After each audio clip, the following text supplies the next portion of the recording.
ഭക്ഷണങ്ങൾ കറക്റ്റായിട്ടും വെള്ളം കുടിച്ചിട്ടും എന്തുകൊണ്ട് നിങ്ങൾക്ക് കോൺസ്റ്റിപ്പേഷൻ മാറുന്നില്ല എന്നതിൻ്റെ ചില കാരണങ്ങളും അതിൻ്റെ പരിഹാരങ്ങളുമാണ് ഈ വീഡിയോയിൽ ഞാൻ നിങ്ങളോട് ഡിസ്കസ് ചെയ്യാൻ പോകുന്നത്. നമ്മുടെ കുടലിൽ methanogenic bacteria, methane producing bacteria over grow, അതിൻ്റെ എണ്ണം അധികമായിട്ട് വളരുന്നതാണ് മൂന്നാമത്തെ ഒരു കാരണം എന്ന് പറയുന്നത്.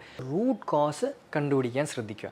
അങ്ങനെ റൂട്ട് കോസ് കണ്ടുപിടിച്ച് മലബന്ധം ട്രീറ്റ് ചെയ്യാൻ പറ്റുമെങ്കിൽ നിങ്ങളുടെ ലോങ് ടേം യൂസ് ആയിട്ടുള്ള ലാക്സേറ്റീവ്സിൻ്റെ ഡിപ്പെൻഡൻസി നിങ്ങൾക്ക് പൂർണ്ണമായിട്ട് നിർത്താൻ സാധിക്കും. എല്ലാവർക്കും നമസ്കാരം, ഞാൻ ഡോക്ടർ വിഷ്ണു സതീഷ്.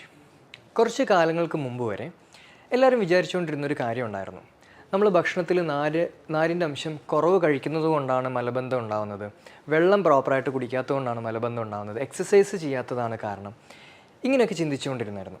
പക്ഷേ ഇന്ന് നമുക്കറിയാം, എല്ലാവരും വളരെ എഡ്യൂക്കേറ്റഡ് ആണ്.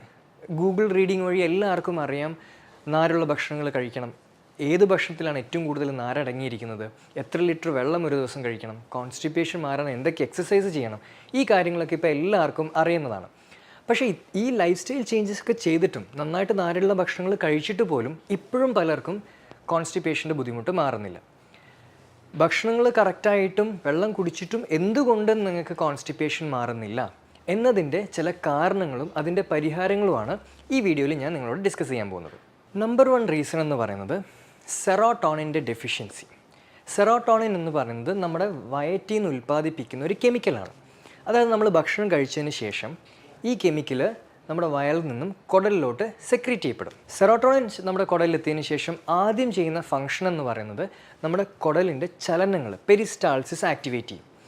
ആ പെരിസ്റ്റാൾസിസ് ആക്ടിവേറ്റ് ചെയ്യുന്നതിന് ശേഷം ഈ സെറോട്ടോണിൻ നേരെ ബ്രെയിനിലേക്ക് ട്രാൻസ്പോർട്ട് ചെയ്യപ്പെടും.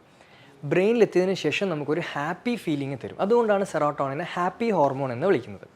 സോ കുടലിലുള്ള ഈ ഒരു സെറോട്ടോണിനാണ് പെരിസ്റ്റാൾസിസ് ആക്ടിവേറ്റ് ചെയ്യുന്നത്. അപ്പോൾ സെറോട്ടോണിൻ നമ്മുടെ വയറിൽ കുറവാണെങ്കിൽ എന്ത് പറ്റും? ഈ കുടലിൻ്റെ ചലനങ്ങൾ ആക്ടിവേറ്റ് ചെയ്യപ്പെടില്ല. അങ്ങനെ അത് സിവിയർ ആയിട്ടുള്ള മലബന്ധത്തിലോട്ട് ലീഡ് ചെയ്യും. സോ സെറോട്ടോണിൻ ഡെഫിഷ്യൻസിയാണ് കോൺസ്റ്റിപ്പേഷൻ്റെ ഏറ്റവും വലിയൊരു റീസൺ എന്ന് പറയുന്നത്. അപ്പോൾ സെറോട്ടോണിൻ കുടലിൽ ഡെഫിഷ്യൻ്റ് ആവുന്ന പോലെ തന്നെ ചില സമയത്ത് ബ്രെയിനിലും കറക്റ്റായിട്ട് എത്തിയിട്ടില്ലെങ്കിൽ ഡിപ്രഷൻ ഉണ്ടാകും. കാരണം ഹാപ്പി ഹോർമോൺ ഇല്ല. സോ ആൾക്കാർക്ക് ഡിപ്രഷൻ പോലുള്ള ഇഷ്യൂസ് ഉണ്ടാവാൻ ചാൻസ് ഉണ്ട്. അതുകൊണ്ടാണ് ഇപ്പോൾ പല പുതിയ പഠനങ്ങളും പറയുന്നത് ഡിപ്രഷൻ്റെ ഒരു മെയിൻ ആയിട്ടുള്ളൊരു കോസ്, ഒരു റൂട്ട് കോസ് എന്ന് പറയുന്നത് നമ്മുടെ ഗട്ടിൽ നിന്നാണ് ഉണ്ടാകുന്നത് എന്നുള്ളത്. സോ കോൺസ്റ്റിപ്പേഷനും ഡിപ്രഷനും ഒരുപോലെ എക്സ്പീരിയൻസ് ചെയ്യുന്ന ഒരാളാണെങ്കിൽ ഓൾമോസ്റ്റ് നമുക്ക് കൺഫേം ചെയ്യാം സെറോട്ടോണിൻ ഡെഫിഷ്യൻസി ഉണ്ട് എന്നുള്ളത്.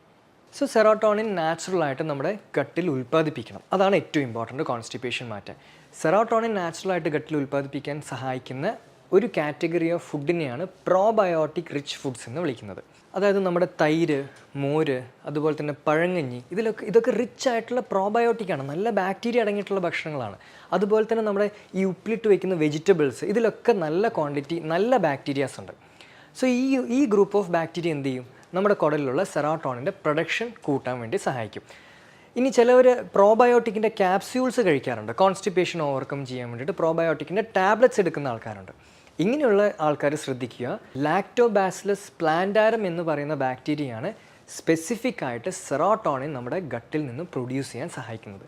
സോ നിങ്ങൾ പ്രോബയോട്ടിക് ക്യാപ്സ്യൂൾസ് ആണ് ഡിപ്പെൻഡ് ചെയ്യുന്നതെങ്കിൽ തീർച്ചയായിട്ടും ഈ ബാക്ടീരിയ അടങ്ങിയിട്ടുള്ള പ്രോബയോട്ടിക്സ് സെലക്ട് ചെയ്യാൻ ശ്രദ്ധിക്കുക. അതുപോലെ തന്നെ പ്രീബയോട്ടിക്സും ഇമ്പോർട്ടൻ്റ് ആണ്. പ്രീബയോട്ടിക്കിൻ്റെയും പ്രോബയോട്ടിക്കിൻ്റെയും ഒരു കോമ്പിനേഷൻ വരുമ്പോഴാണ് ശരിക്കും നല്ല സെറോട്ടോണിൻ്റെ പ്രൊഡക്ഷൻ നമ്മുടെ ഗട്ടിൽ ഉണ്ടാകുന്നത്. പ്രീബയോട്ടിക് ഏറ്റവും നന്നായിട്ട് അടങ്ങിയിട്ടുള്ളൊരു ഭക്ഷണമാണ് നമ്മുടെ വാഴയുടെ കാമ്പ് എന്ന് പറയുന്നത്. സോ ഈ ഒരു വാഴക്കാമ്പിൻ്റെ തോരൻ വെച്ച് കഴിക്കുന്നത് ഹൈ പ്രീബയോട്ടിക് അവൈലബിലിറ്റി നമ്മുടെ ശരീരത്തിൽ ലഭിക്കുകയും സെറോട്ടോണിൻ്റെ പ്രൊഡക്ഷൻ അല്ലെങ്കിൽ സെറോട്ടോണിൻ്റെ ഉൽപ്പാദനം കൂട്ടാൻ വേണ്ടി സഹായിക്കുകയും ചെയ്യും. ഇനി രണ്ടാമത്തെ റീസൺ എന്ന് പറയുന്നത് ഡെഫിഷ്യൻസി ഓഫ് ബൈൽ സെക്രീഷൻ. അതായത് നമുക്ക് എല്ലാവർക്കും അറിയാം, നമ്മുടെ ഗോൾ ബ്ലാഡറിൽ സ്റ്റോർ ചെയ്തിരിക്കുന്ന ബൈൽ എന്ന് പറഞ്ഞൊരു ദ്രാവകമുണ്ട്, പിത്തം എന്നൊക്കെ നമുക്കതിനെ വിളിക്കാം. ഈ ബൈലിൻ്റെ ഒരു ഫംഗ്ഷൻ നമ്മൾ സെറോട്ടോണിൻ ചെയ്യുന്ന പോലെ തന്നെ ബൈലിൻ്റെ ഫംഗ്ഷനാണ് എന്ത് ചെയ്യുക? പെരിസ്റ്റാൾസിസ് അല്ലെങ്കിൽ കുടലിൻ്റെ ചലനങ്ങളെ ആക്ടിവേറ്റ് ചെയ്യുക എന്നുള്ളത്. സോ പ്രത്യേകിച്ച് നമ്മൾ കൊഴുപ്പുള്ള ഭക്ഷണങ്ങൾ കഴിച്ചു കഴിഞ്ഞാൽ ഈ കൊഴുപ്പ് ഡൈജസ്റ്റ് ചെയ്യാൻ സഹായിക്കുന്ന ഒരു ദ്രാവകമാണ് ഈ ബൈൽ എന്ന് പറയുന്നത്. സോ നമ്മൾ ഭക്ഷണം കഴിച്ചതിന് ശേഷം ഈ ഗോൾ ബ്ലാഡറിലുള്ള ഈ ബൈൽ നേരെ നമ്മുടെ ഇൻറ്റസ്റ്റൈനിലോട്ട് വരും. എന്നിട്ട് ഇത് ഇൻറ്റസ്റ്റൈൻ്റെ പെരിസ്റ്റാൾസിസ് ആക്ടിവേറ്റ് ചെയ്യും. അപ്പോൾ ചിലവർക്ക് ബൈലിൻ്റെ ഡെഫിഷ്യൻസി ഉണ്ടാവാറുണ്ട്. ബൈൽ ഡെഫിഷ്യൻസി ഉള്ള ആൾക്കാർക്ക് കുടലിൻ്റെ ചലനങ്ങൾ ആക്ടിവേറ്റ് ചെയ്യാൻ പറ്റില്ല. അങ്ങനെ പെരിസ്റ്റാൾസിസ് കുറയുന്നു, കോൺസ്റ്റിപ്പേഷനിലോട്ട് ലീഡ് ചെയ്യുന്നു. സോ ഈ ഒരു ബൈൽ സെക്രീഷൻ ആക്ടിവേറ്റ് ചെയ്യാൻ സഹായിക്കുന്ന ഏറ്റവും നല്ല ഭക്ഷണം എന്ന് പറയുന്നത് ഫാറ്റ് തന്നെയാണ്. നമ്മുടെ ഭക്ഷണത്തിൽ കൂടുതൽ കൊഴുപ്പ് ഇൻക്ലൂഡ് ചെയ്യുന്നത് ബൈലിൻ്റെ ആക്ടിവേഷൻ നടത്തും. പ്രത്യേകിച്ച് നെയ്യ്, അതുപോലെ തന്നെ വെണ്ണ പോലുള്ള കൊഴുപ്പ് കൂടുതലായിട്ട് യൂസ് ചെയ്യുക.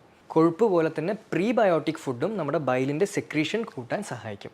സോ നല്ലൊരു ഫാറ്റും നല്ലൊരു കൊഴുപ്പും പ്രീബയോട്ടിക്കും ഒരുമിച്ച് കിട്ടുന്ന ഒരു റെസിപ്പിയാണ് സ്വീറ്റ് പൊട്ടറ്റോയും ബട്ടറും, അതായത് സ്വീറ്റ് പൊട്ടറ്റോയും വെണ്ണയും തമ്മിലുള്ള ബ്ലെൻഡ് എന്ന് പറയുന്നത്. സോ ഇത് നമ്മൾ സ്വീറ്റ് പൊട്ടറ്റോ ഒക്കെ വേവിക്കുന്ന സമയത്ത് കുറച്ച് ബട്ടർ ഇട്ടിട്ട് വേവിക്കുകയാണെങ്കിൽ അത് കോൺസ്റ്റിപ്പേഷൻ, മലബന്ധമുള്ള ആൾക്കാർക്ക് ഏറ്റവും നല്ല റിസൾട്ട് തരുന്ന ഒരു ഹെൽത്തി ഫുഡായിരിക്കും ഈ ഒരു ബട്ടർ സ്വീറ്റ് പൊട്ടറ്റോ കോമ്പിനേഷൻ. കാരണം പ്രീബയോട്ടിക് നമുക്ക് ലഭിക്കും, നല്ല ഫാറ്റും ലഭിക്കും. ഇത് വളരെ നല്ലൊരു ഹെൽത്തി ആയിട്ടുള്ള റെസിപ്പിയാണ്. മലബന്ധമുള്ളവർക്ക് കഴിക്കാൻ പറ്റുന്ന ഒരു നല്ല ഹെൽത്തി ആയിട്ടുള്ള റെസിപ്പിയാണ് ഈ ഒരു സ്വീറ്റ് പൊട്ടറ്റോ ബട്ടറിൻ്റെ ബ്ലെൻഡ് എന്ന് പറയുന്നത്. ഇനി മൂന്നാമത്തൊരു കാരണം, കോൺസ്റ്റിപ്പേഷൻ ഉണ്ടാവാനുള്ള മൂന്നാമത്തൊരു കാരണം എന്ന് പറയുന്നത് നമ്മുടെ കുടലിൽ methanogenic bacteria, methane producing bacteria over grow, അതിൻ്റെ എണ്ണം അധികമായിട്ട് വളരുന്നതാണ് മൂന്നാമത്തൊരു കാരണം എന്ന് പറയുന്നത്. സോ ഇവിടെ നമ്മൾ ചിലപ്പോൾ ഭക്ഷണത്തിലുള്ള ചേഞ്ചസോ അല്ലെങ്കിൽ ഒരുപാട് എക്സസൈസ് ചെയ്യുന്നതോ ഫാറ്റ് കഴിക്കുന്നതോ ഹെൽപ്പ് ചെയ്യണമെന്ന് നിർബന്ധമില്ല. കാരണം ഈ ബാക്ടീരിയ കൂടുതലായിട്ട് നമ്മുടെ കുടലിൽ വളർന്നു കഴിഞ്ഞാൽ ഇത് പ്രൊഡ്യൂസ് ചെയ്യുന്ന ഗ്യാസാണ് കുടലിൻ്റെ ചലനങ്ങൾ കുറയ്ക്കുന്നത്. അപ്പോൾ ഈ ബാക്ടീരിയനെ നമ്മുടെ ശരീരത്തിൽ നിന്ന് ക്ലിയർ ചെയ്യാതെ നമുക്ക് ഈ ടൈപ്സ് ഓഫ് കോൺസ്റ്റിപ്പേഷൻ ക്ലിയർ ചെയ്യാൻ നമുക്ക് സാധിക്കില്ല. സോ ഈ ഒരു മീഥെയിൻ പ്രൊഡ്യൂസിങ് ബാക്ടീരിയനെ ക്ലിയർ ചെയ്യുക എന്നുള്ളതാണ് നമ്മുടെ ട്രീറ്റ്മെൻറ്റ് ടാർഗറ്റ് എന്ന് പറയുന്നത്. മീഥെയിൻ പ്രൊഡ്യൂസിങ് ബാക്ടീരിയനെ ക്ലിയർ ചെയ്യാൻ സഹായിക്കുന്ന ചില ഭക്ഷണങ്ങളാണ് ജിഞ്ചർ, ഇഞ്ചി കൂടുതലായിട്ട് ഭക്ഷണത്തിൽ ഉൾപ്പെടുത്തുക. ഗാർലിക്കിൽ അടങ്ങിയിട്ടുള്ള അല്ലിസിൻ എന്ന് പറയുന്ന കോമ്പൗണ്ട് നല്ലൊരു ആൻറ്റി മെത്തനോജനിക് ഏജൻറ്റാണ്. അതുപോലെ തന്നെ നീം, വേപ്പിൻ്റെ ടാബ്ലറ്റ് ഫോമിൽ കഴിക്കുന്നതായിരിക്കും കുറച്ചും കൂടെ എഫക്റ്റീവായിട്ട് കണ്ടുവരുന്നത്. സോ വേപ്പിൻ്റെ ടാബ്ലറ്റ് ഫോം യൂസ് ചെയ്യുന്നത് മീഥെയിൻ പ്രൊഡ്യൂസിങ് ബാക്ടീരിയനെ ഇറാഡിക്കേറ്റ് ചെയ്യാൻ അല്ലെങ്കിൽ നമ്മുടെ കുടലിൽ നിന്ന് ക്ലിയർ ചെയ്യാൻ വേണ്ടിയിട്ട് സഹായിക്കും. അതുകൊണ്ട് തന്നെ മെത്തനോജനിക് ബാക്ടീരിയ ഇൻഡ്യൂസ്ഡ് ആയിട്ടുള്ള കോൺസ്റ്റിപ്പേഷനും നമുക്ക് ട്രീറ്റ് ചെയ്യാൻ സാധിക്കുന്നതാണ്. ഇനി നാലാമത്തൊരു കാരണം എന്ന് പറയുന്നത് ചിലപ്പോൾ നിങ്ങൾ കഴിക്കുന്ന ചില ഡ്രഗ്സിൻ്റെ അല്ലെങ്കിൽ ചില മരുന്നിൻ്റെ സൈഡ് എഫക്റ്റ് കൊണ്ടും കോൺസ്റ്റിപ്പേഷൻ ഉണ്ടാവാം. ഉദാഹരണത്തിന് ചിലപ്പോൾ അയറൺ സപ്ലിമെൻറ്റ്സ് കഴിക്കുന്ന ആൾക്കാർക്ക് കോൺസ്റ്റിപ്പേഷൻ കണ്ടുവരാറുണ്ട്. അതുപോലെ തന്നെ ആൻറ്റി ഡിപ്രസൻ്റ് എടുക്കുന്ന ആൾക്കാർക്ക് കോൺസ്റ്റിപ്പേഷൻ കണ്ടുവരാറുണ്ട്. സോ ഇങ്ങനെയുള്ള മെഡിസിൻ ഇൻഡ്യൂസ്ഡ് കോൺസ്റ്റിപ്പേഷൻ ആണെങ്കിൽ, ഇപ്പോൾ അയൺ ടാബ്ലറ്റ്സ് ഒക്കെ ആണെങ്കിൽ നമുക്കത് നിർത്താം. കാരണം അതിന് നമുക്ക് പാരലലി ഭക്ഷണത്തിൽ ധാരാളം അയൺ കണ്ടൻറ്റ് ആഡ് ചെയ്യുന്നതും അല്ലെങ്കിൽ വേണമെങ്കിൽ നമുക്ക് ഇഞ്ചെക്ഷൻ ഫോമിൽ യൂസ് ചെയ്യുന്നതൊക്കെ ചെയ്യാം.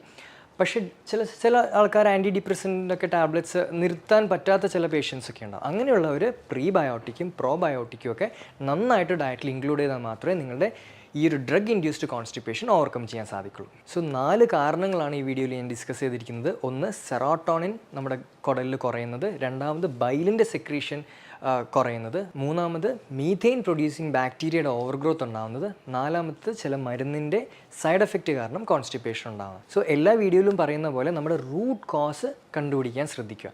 അങ്ങനെ റൂട്ട് കോസ് കണ്ടുപിടിച്ച് മലബന്ധം ട്രീറ്റ് ചെയ്യാൻ പറ്റുമെങ്കിൽ നിങ്ങളുടെ ലോങ് ടേം യൂസ് ആയിട്ടുള്ള ലാക്സേറ്റീവ്സിൻ്റെ ഡിപ്പെൻഡൻസി നിങ്ങൾക്ക് പൂർണ്ണമായിട്ട് നിർത്താൻ സാധിക്കുന്നതാണ്. മറ്റൊരു സയൻറ്റിഫിക് വീഡിയോയുമായി കാണുന്നവരെ എല്ലാവർക്കും നന്ദി.